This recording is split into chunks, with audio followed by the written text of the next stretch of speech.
BlueShirtsUnited.com. I'm Jim Cerny, joined by Ranger defenseman John Moore, who's in town. Hang out with the kids here at the camp, and it's kind of funny. We're talking about how the kids have all this energy. You're a kid yourself, and they're wearing you out.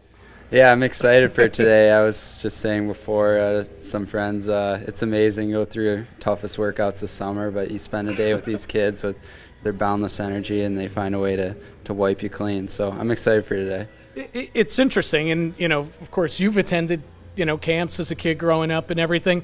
What's it like to be the one where the kids are looking up to you and kind of get, kind of wide-eyed and all that when they see you out there now? It's fun. I remember as a kid going to camp, and, I wasn't lucky enough to play with NHLers, but, it's a great experience, and it's what you look forward to in summer, not having to go to school and kicking your feet up and having fun playing sports. So it's a great day for these young kids. Well, speaking of summer, you've been in your off season, and I know number one on your checklist when you left was that oral surgery, which I'm sure was no fun and all that. Talk to us a little bit about when you did get hurt, when you're basically picking up teeth off the ice and everything, and just what goes through your mind to get back, keep playing, and try and put that out of your mind when something like that happens? Well, I think when it happened, I was so wrapped up in the game and the adrenaline's going so much, you don't really feel it. You just your mouth feels a little bit foreign, and you look down on the ice and there's some teeth lying there. So I think later that night, when the adrenaline in the game wore off, it definitely hit you, and it hurt quite a bit. But I was fortunate to get it solved right after the season wrapped up, get my teeth fixed, and so it's in the rearview mirror now, and hopefully I won't have to, go through anything like that again. You didn't move as quickly as Del Zotto did. Del Zotto, loses a tooth and all that, and in under 24 hours he has the thing replaced because he's got this reputation to uphold. He's got to look like Michael Del Zotto. So you toughed it out a little bit more. You waited till it was all said and done. Yeah, I don't know. I think some of my teammates were giving me a hard time. My lip was pretty big, and I had a little bit of a lisp for a long time. I still kind of do. So they were giving me the gears, but yeah, I think DZ, he got it healed up pretty quickly, and if it happens again, I'll maybe take a page out of his book and get it solved as quickly as I can.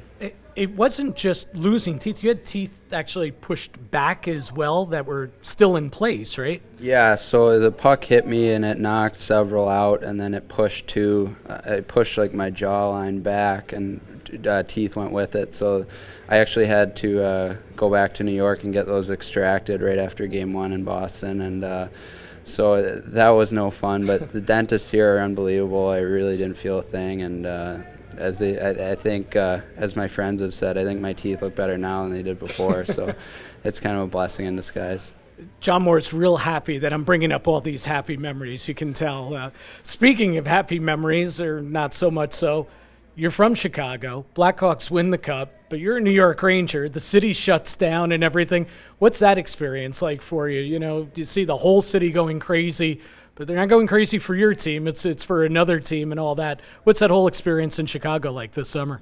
Well, I think as a city, it was you see the city shut down and everyone get really excited. But, as you said, I'm a Ranger, so it kind of sucks sitting there and watching them all celebrate while you're going in to work out and push yourself and get better. But, you see something like that and you just kind of scratch your head and think, what kind of party this city would throw if we win one. So, it's definitely everyone's goal, and hopefully become a reality sometime soon here in New York. Yeah, it's interesting. I was wondering if there is a little bit of that motivating factor.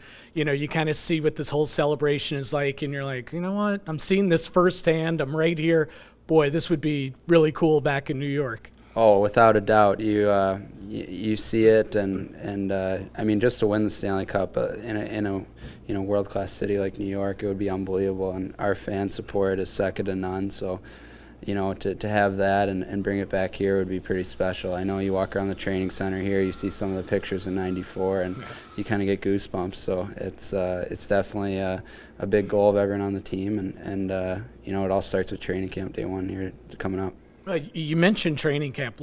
Everything that happened to you last year was such a whirlwind, right? From the day of the trade and playing hours later and making your Garden debut, your Ranger debut, and just everything that steamrolled after that, right on through the playoffs.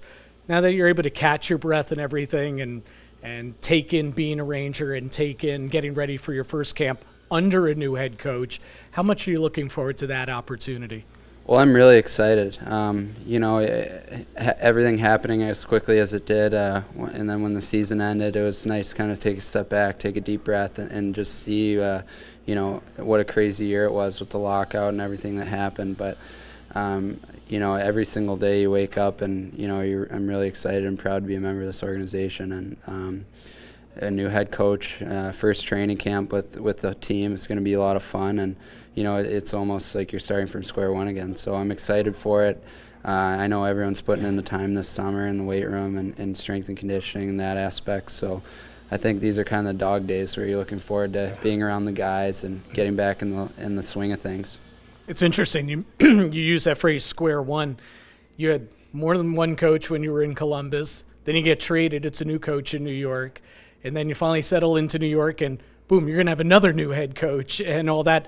Talk about that constant adjustment, or is it not something you really focus on too much? You just focus more on yourself and your game and your own preparation? Yeah, I'm really just focused on what I can control, and that's, my preparation coming this year and being in the best shape I can, and how I'm playing the game. I think coaching changes. Not only can you not control them, but it's kind of the nature of professional sports. So again, I'm just focusing on what I can control and making sure I'm ready to go once camp starts here. Sounds good. Just got a few dog days before you get there, but listen, we appreciate a few minutes. Kids are waiting for you, so go get them. Oh, thank you for having me.